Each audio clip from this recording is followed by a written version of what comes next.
Night ஷோவோட 9th எபிசோட்ல நான் பவானி ஸ்ரீ இவர் வந்து திலீப். இன்னைக்கு உங்ககிட்ட ஒரு சுவாரஸ்யமான ஒரு த்ரில்லரான படத்தை பத்தி நாங்க வந்து பேச இருக்கோம். இந்த படம் பாத்தீங்க அப்படின்னா பெண்களை மையமா வச்சு ஒரு பெண்ணா எவ்வளவு போல்ட்னஸா இருக்கணும் அப்படின்றத மையமா வச்சு இந்த படம் வந்து எடுத்திருக்காங்கன்னு சொல்லலாம்.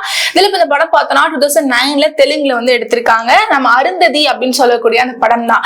ஸோ டைட்டில் அருந்ததி அப்படின்னு சொன்னோடனே வந்து நிறைய பேருக்கு வந்து தெரிஞ்சிருக்கும். ஏன்னா நிறைய பேர் இந்த படத்தை பார்த்திருப்பீங்க அப்படின்னு நம்ம சொல்லலாம். ஸோ சொல்லுங்க திலீப், இந்த படத்தை பத்தி நீங்க என்ன நினைக்கிறீங்க? சொல்ல போனா ஒரு அனுஷ்காக்கு சொல்ல போனா இப்ப பாகுபலி சொல்றாங்கல்ல, இதுக்கு முன்னாடி ஒரு கம்பேக் கொடுத்த படம் தான் இருந்தது. நல்ல ஒரு அவங்க பாயிண்ட் ஆஃப் சொல்ல போனா அவங்க கேரக்டருக்கு ஏற்ற மாதிரி ஹைட்டுக்கும் வெயிட்டுக்கும் அவங்க கேரக்டருக்கும் நல்ல ஒரு அவங்கதான் இந்த கேரக்டருக்கு பொருத்தமான ஒரு ஆள் அந்த மாதிரி படத்தை காமிச்சிருக்காங்க. பெர்ஃபெக்ட்டா சூஸ் பண்ணி எடுத்திருக்காங்க, அந்த கேரக்டர் செலக்ட் பண்ணிருக்காங்கன்னு சொல்லலாம். இந்த படத்தை வந்து யார் டைரக்ட் பண்ணிருக்காங்க அப்படின்னு பார்த்தோம்னா தெலுங்கு டைரக்டரா இருக்கக்கூடிய கோடி ராமகிருஷ்ணா தான் வந்து டைரக்ட் பண்ணியிருக்காரு. இந்த படத்தோட ப்ரொடியூசர் யார் அப்படின்னு பார்த்தோம்னா ஷாம் பிரசாத் ரெட்டி தான் இந்த படத்தை வந்து ப்ரொடியூஸ் பண்ணியிருக்காரு. இப்போ இந்த படத்துல ரியல் லைஃப்ல யாரும் நடிச்சிருப்பாங்க அப்படின்னு பார்த்தோம்னா நீங்க சொன்ன மாதிரி அனுஷ்கா ஷெட்டி வந்து நடிச்சிருப்பாங்க மெயின் லீட்ல. அதுக்கப்புறம் சோனு சூட் வந்து நடிச்சிருப்பாரு. அதுக்கப்புறம் வந்து திவ்யா நாகேஷ் வந்துட்டு அருந்ததி சின்ன பொண்ணு கேரக்டர்ல அவங்க வந்து பிளே பண்ணிருப்பாங்க. அதுக்கப்புறம் பார்த்தோம்னா ஆச்சி மனோரமா வந்து நடிச்சிருந்திருப்பாங்க. இப்போ வந்து இந்த படத்தோட ஒன்லைனா நீங்க என்ன சொல்றீங்க? சொல்ல போனா இது 2 விதமான கேரக்டர் காட்டுவாங்க படத்துல. அதாவது இப்ப இந்த காலத்து அனுஷ்காவும் பிளாஷ்பேக்ல வர இந்த அருந்ததி அனுஷ்காவுக்கும் இருக்கிற டிஃபரன்சியேஷன், அது இல்லாம இவங்க எப்படி பிரச்சனை சால்வ் பண்ணாங்க, இவங்களுக்கு வர பிரச்சனை எப்படி இவங்க மூலியமா சால்வ் பண்ணுது, பிளாஷ்பேக்ல அவங்க எப்படி அவங்க ஆட்டிடியூட் எப்படி இருந்துச்சு அதுக்கான ஒரு வியூவா படத்தை காமிச்சிருப்பாங்க. இப்ப இந்த படத்துல சொல்லணும் அப்படின்னா அருந்ததி அப்படின்ற கேரக்டர் அப்படின்னு நிக்குதுன்னு சொல்லலாம். அதே மாதிரி அருந்ததி எந்த அளவுக்கு நிக்குதோ அதே மாதிரி பசுபதி அப்படின்ற கேரக்டர் நம்ம வந்து சொல்லலாம். ஒரு நெகட்டிவ் கேரக்டர் அந்த நெகட்டிவ் சூப்பர் உள்பாங்க நடிச்சிருக்காரு. பார்க்கும் நமக்கே வெறுக்கிற தோன்ற மாதிரி ஒரு கேரக்டரா இருக்கும். நான் இன்ட்ரோ கூட சொல்ல போனா மோசமான ஒரு இன்ட்ரோ தான் கொடுத்துருப்பாங்க. அதாவது ஃபர்ஸ்ட் எப்படி கொடுத்திருப்பாங்கன்னா ஃபர்ஸ்ட் காட்டுறப்போ ஒரு கெட்டவனா காமிச்சிருப்பாங்க. அதுக்கப்புறம் பார்த்தோம்னா இன்னும் ரொம்ப கொடூரமா ஒரு மந்திரவாதியா வந்து காமிச்சிருப்பாங்க. கொடூரமான மந்திரவாதியா அந்த மாதிரி காட்டுவாங்க. அப்ப ரொம்ப ஒரு அத்வரை பிடிச்ச ஒரு வில்லனம் அந்த மாதிரி காட்டுவாங்க. முதல் சொல்ல போனா அவங்க வந்து போதை கடுமையாகி பண்ற மாதிரி காட்டுவாங்க. மந்தா தெரிஞ்சதுக்கு அப்புறம் டோட்டலாவே ரொம்ப மோசமான வில்லன் அந்த மாதிரி ஒரு படத்தோட கதை சொல்ல போனா. இதுல இப்ப என்ன, அந்த படம் வந்து தெலுங்குல எடுத்திருந்தாலுமே வந்துட்டு ஒட்டுமொத்த இந்தியா முழுக்க நல்லாவே ஓடின படம் அப்படின்னு சொல்லலாம். ஆமா, சொல்லப்போ ஒரு டிஃப்ரெண்ட் ஸ்டோரி. அந்த காலத்துல ஒரு ஆட்சி ஒரு பெண் இப்படி பண்ணிருப்பாங்க, அவங்களோட ஸ்கில், அவங்க ஆட்டிடியூட், அவங்களோட இப்படி சொல்லலாம், அவங்களோட ஃபேஸ் கட், அவங்களோட பொட்டு வைக்கிறதாகட்டும். நீங்க பொட்டுன்னு சொல்ல ஞாபகம் வருது. அதாவது அந்த படத்துல பார்த்தோம் அப்படின்னா அருந்ததியா இருக்கட்டும், அப்புறம் பசுபதியோட அம்மாவும் ஒருத்தவங்க நெகட்டிவ் ரோல் பண்ணிருப்பாங்க, அவங்களா இருக்கட்டும், அதுக்கப்புறம் ஆச்சி மனோரமாவும் இருக்கட்டும், எல்லாரும் பாத்தீங்கன்னா ரொம்ப பெரிய பொட்டு தான் வந்து வச்சிருந்திருப்பாங்க இல்லையா? சோ அது எதனால திலீப் அப்படி அந்த மாதிரி வச்சிருக்காங்க? அப்ப இருந்த கல்ச்சர் அப்படி, அது பாரம்பரியம். அப்ப வந்து கேர்ள்ஸ் மோஸ்ட்லி பெரிய பொட்டு தான் வைப்பாங்க. அது இந்த காலத்தை கூட சொல்றீங்க, நீங்களே பொட்டுலாம் கூட இருக்கீங்க அந்த அளவுக்கு வந்துட்டு சொல்ல போனா. ஆமா, ஏன்னா இப்ப இருக்க காலத்துல குட்டி பொட்டு தான் வைக்கிறாங்க, அது நிறைய பேர் வைக்கிறதே இல்ல. ஆமா, இருக்கிற சொல்ல போனா அதுக்கு பின்னாடி சயின்ஸ் இருக்கு.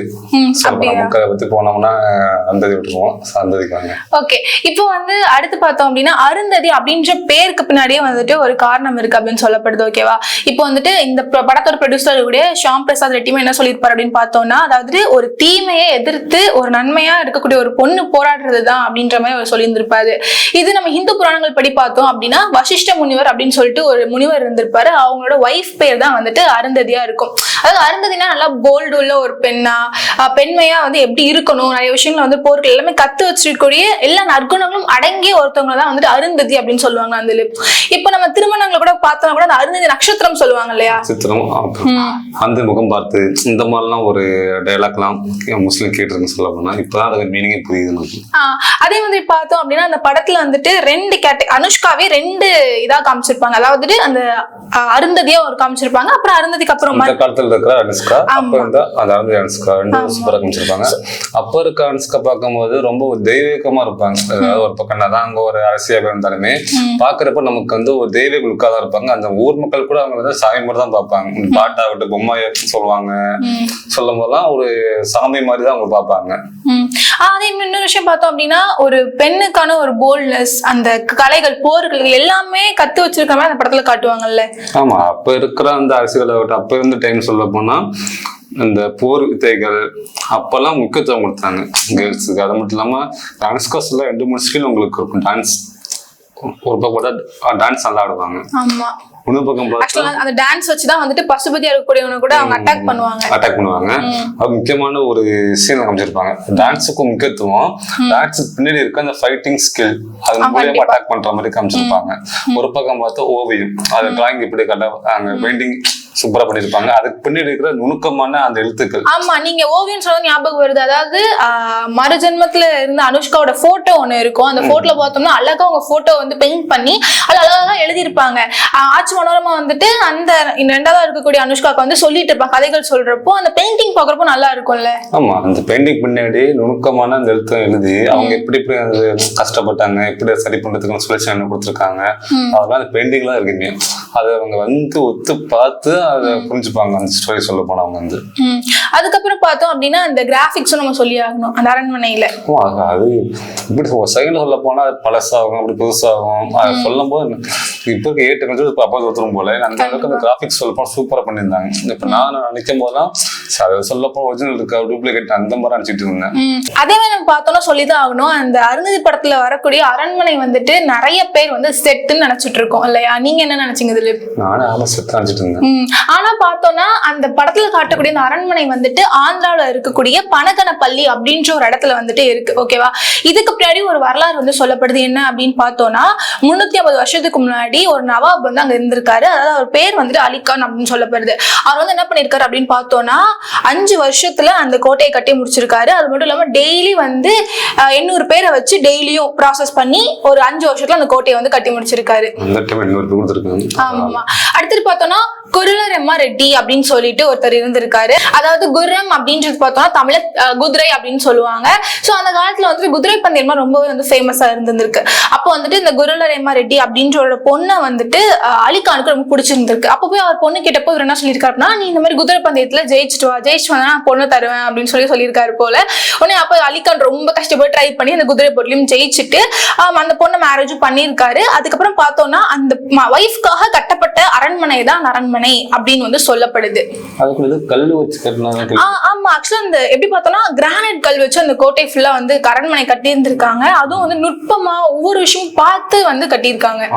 இப்போ கண்டிஷன் பார்க்கும்போது ரொம்ப கஷ்டமா தான் இருக்கு. அந்த அளவுக்கு இப்போ மெயின்டைன் பண்ணாம ஆமா, அது ஆக்சுவலா வந்து இடிஞ்சு விழுற நிலைமையில தான் இருக்கு. நிறைய சுவர்களும் பார்த்தோம்னா எல்லாமே இடிஞ்சு விழக்கூடிய நிலைமையில இருக்கு.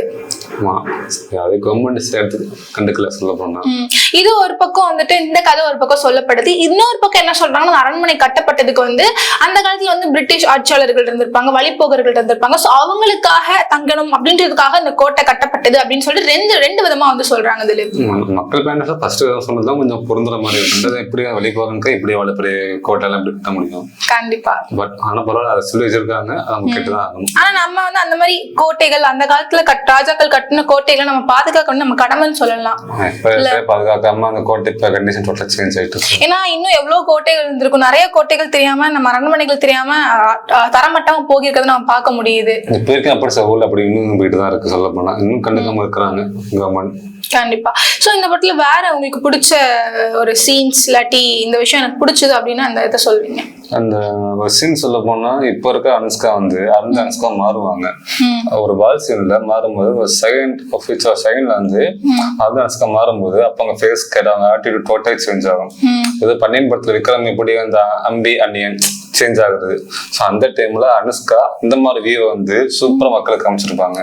அது ரொம்ப லைக் பண்ண ஒரு சீன். அதுக்கப்புறம் பார்த்தோம் அப்படின்னா திலீப் பசுபதி அப்படின்ற கேரக்டர் சொல்லிதான் ஆகணும். ஏன்னா வந்துட்டு அந்த பசுபதி அப்படின்ற கேரக்டர் வந்துட்டு அருந்ததியோட அக்காவோட ஹஸ்பண்டா இருப்பாங்க. இருந்தும் பாத்தீங்க அப்படின்னா அருந்ததி அவ்வளவு போல்டா நான் ஆட்சி பண்ணிட்டு இருக்கேன் அப்படின்றப்போ யார் தப்புனாலும் தண்டிப்பேன் அப்படின்னு சொல்லிட்டு ஒரு போல்டா வந்து அவங்க தண்டிப்பாங்கல்ல. ஆமா, தண்டிச்சதுக்கு அப்புறம் டோட்டலா அவங்க டிரான்ஸ்போர்ட் சேஞ்ச் ஆகும். ஒரு மோசமான மந்திரவாதி ஆகி ஒரு வில்லன் கம்பேக் கொடுப்பாரு. அப்பதான் டோட்டலா கதையும் ஆகும்.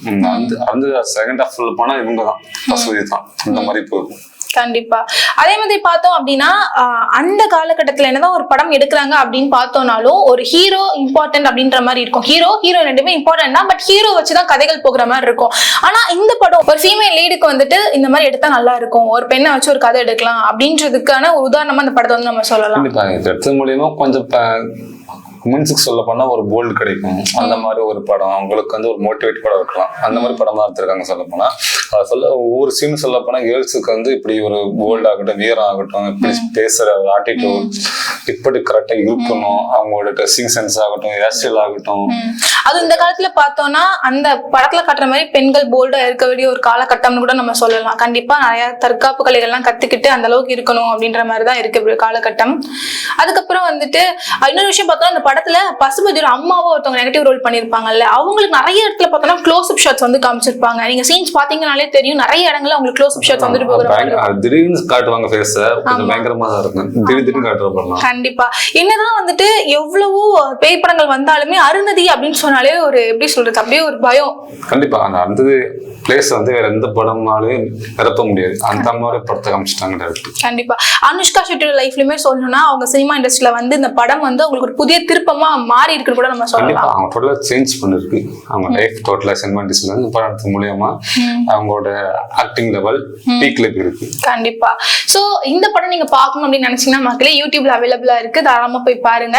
இதே மாதிரி அடுத்த வாரம் இன்னொரு படத்தை பத்தி உங்களுக்கு டீகோட் பண்றோம். என்ன படத்தை பத்தி நாங்க டீகோட் பண்ணோம் அப்படின்னு நீங்க நினைக்கிறத வந்து கமெண்ட் செக்ஷன்ல கமெண்ட் பண்ணுங்க. அடுத்த வாரம் உங்களை சந்திக்கின்றோம். நன்றி, டாடா, பை பை.